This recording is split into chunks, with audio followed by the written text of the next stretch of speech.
Sumatera Poin ialah tak sebut keputusan-keputusan yang dibuat oleh pihak SGP ataupun pihak atasan ni, mereka tak bincang dengan student. Maknanya diorang sekadar nak student ikut. Jadi ialah soal institusi tadi tak diiktiraf. Jadi kita ni seperti empat turut lah. Itu poin-poin yang ternampak. Kita nak menyuburkan demokrasi, sistem yang kita iktiraf setakat ini di dekat Malaysia. Jadi kenapa ada tangan-tangan gaib yang cuba untuk menafikan sistem yang kita amalkan? Perbincangan itu kalau dibuat secara baik, kita yakin dan percaya tidak ada masalah. Cuma sekarang kenapa tak dibincangkan dengan student? Jadi kalau bincang dengan baik, semua selesaikan dengan baik.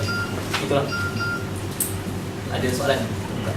Sebelum ni saya buat pertemuan dengan Timbalan Net Chancellor Shiltis ni. Saya bincang beberapa saranan dan cadangan saya kata ialah suara mahasiswa perlu iktiraf, antaranya mahasiswa perlu masuk dalam majlis eksekutif induk untuk pilihan raya kampus.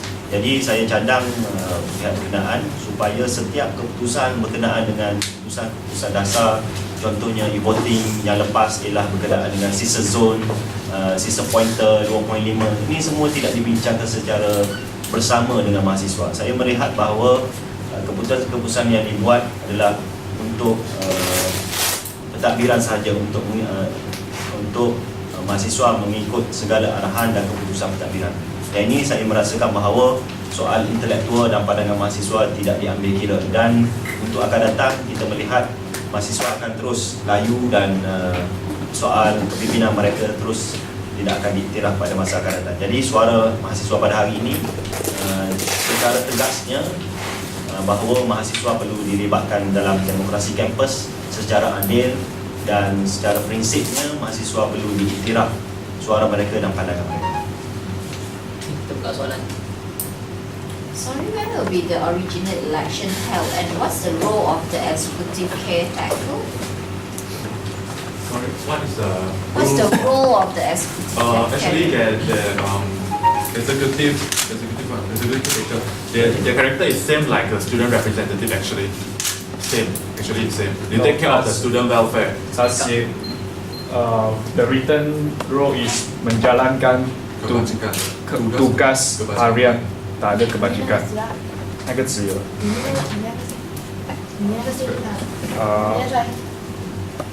Pihak pengurusan Universiti Malaya juga akan melantik pelajar daripada berbagai fakultas serta menjalankan tugas harian berkaitan dengan urusan pendapatan MPPUM. Same lah. Dan apa-apa tugas berkaitan yang diarahkan oleh pihak berkuasa universiti.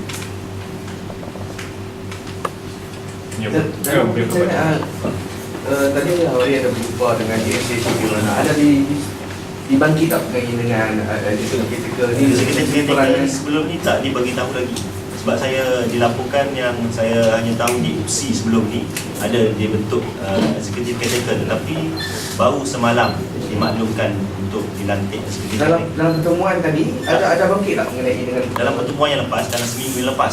Jadi yang pertemuan hari ni ada pertemuan kan? hari ni tak buat pertemuan. Tak ada pertemuan Maksudnya How tidak, many? maksudnya setakat ni mahasiswa masih lagi tertanya-tanya tu. Sebelum ni kita bincang tentang sistem zoning yang kita jumpa dengan SGP untuk kita tanya penjelasan kenapa buat benda ni kan.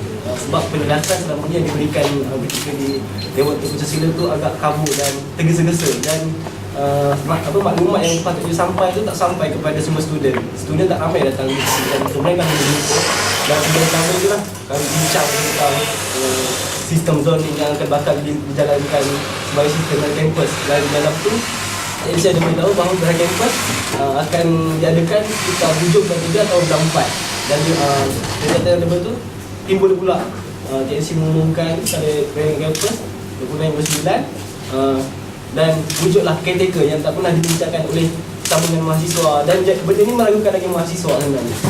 Itu yang menjadi mainan. Kenapa tak ada lagi sistem yang sebelum ni, datang lagi benda baru yang tak dibincang dan mendengar kebanyakan mahasiswa. Itu yang berlaku di Persebaya lah.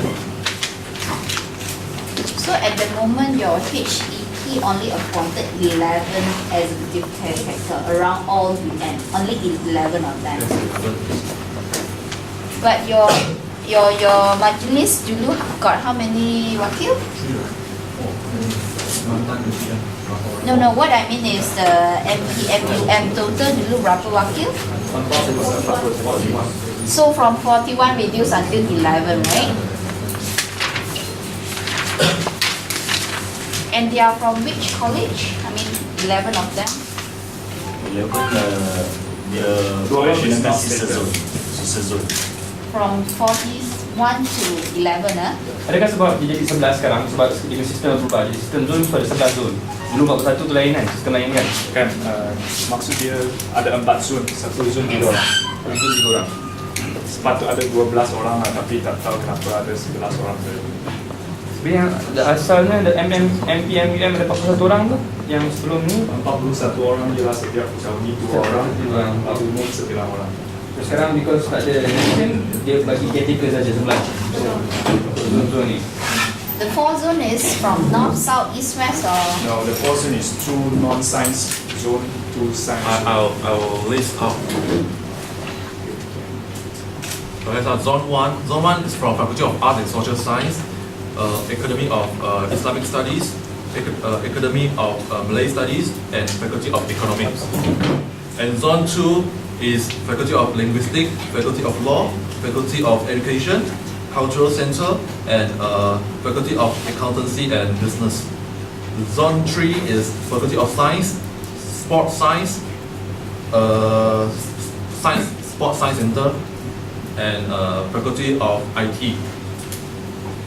Zone 4 is Faculty of Medics, Faculty of Dentistry, Faculty of Engineering, and Faculty of Alam Bina. And then there's another one, Zone 5 is for the post-graduate student, IPS.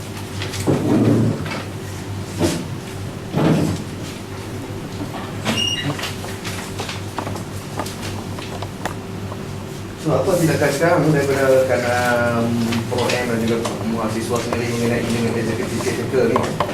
Adakah kita akan berjumpa dengan SAP untuk mengemukakan, membangkitkan soalan macam-macam? Pertama sekali ialah berkaitan dengan season untuk tarikh pilihan raya ini. Kita akan bawa benda ini ke Kementerian Pendidikan Tinggi khususnya pada Datuk Saifuddin untuk dipertimbangkan balik untuk dilaksanakan secara awal. Sebab saya merasakan bahawa dengan pilihan raya lambat akan menyebabkan masalah yang berpanjangan. Soal executive caretaker ini sebenarnya pihak pentadbiran perlu maklum kepada student yang pelantikan ini dibuat secara umum, yang pelantikan tidak perlu secara hanya pentadbiran yang buat. Sebab saya merasakan bahawa mahasiswa juga layak untuk memberi keputusan tersebut supaya keputusan tersebut boleh dinilai dan pemimpin-pemimpin executive caretaker yang dilantik boleh diterima ramai dan kita boleh membuat kebajikan student secara aman. so recently there will be a meeting between your wakil-wakil and with your bahagian hak ehwal pelajar recently or coming this week or something on this issue? Last week. Last week dah. Tapi kita tak bawa lagi isu berkaitan dengan pilihan raya dilewatkan. So at the moment you didn't receive any response from the HEP. Yes. What did you say? We didn't receive any response from the HDP why they extend or they postpone the election date. Did you say anything else? Dia soal postpone ni, kita ada dapat macam tidak saya cover beberapa kampus lain. Kita maklum kalau macam di UM kita maklum tentang diorang nak pastikan sistem pinjaan tu selesai. Itu alasan Kalau- bagi lah. Itu kalau di UPM diorang nak selaraskan dengan UPM Bintulu. Dan alasan-alasan yang pastinya ada alasan lah. Ada alasan yang walaupun alasan tu tidak Alasan dia tak diselaraskan. ya. Poinnya bulan 9. Poinnya mesti semasa akan datang. Dia tak sama lah. Kalau kita kalau di UTM kita maklum yang menjadi caretaker diorang di kalangan mantan MPP diorang, dan banyak di kalangan mantan MPP yang menjadi caretaker. Tapi kalau di UM ni kita lihat pemilihan itu dibuat tanpa perbincangan dengan kita.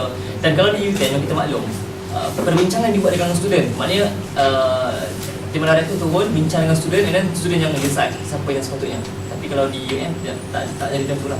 Maknanya HMP yang decide siapa So basically kalau macam tu, korang memang tak agree yang benda tu bulan 9 patutnya bulan 3 tahun 4. Ya. Tapi kalau nak buat macam ni pun patutnya buat macam cara UTM lah.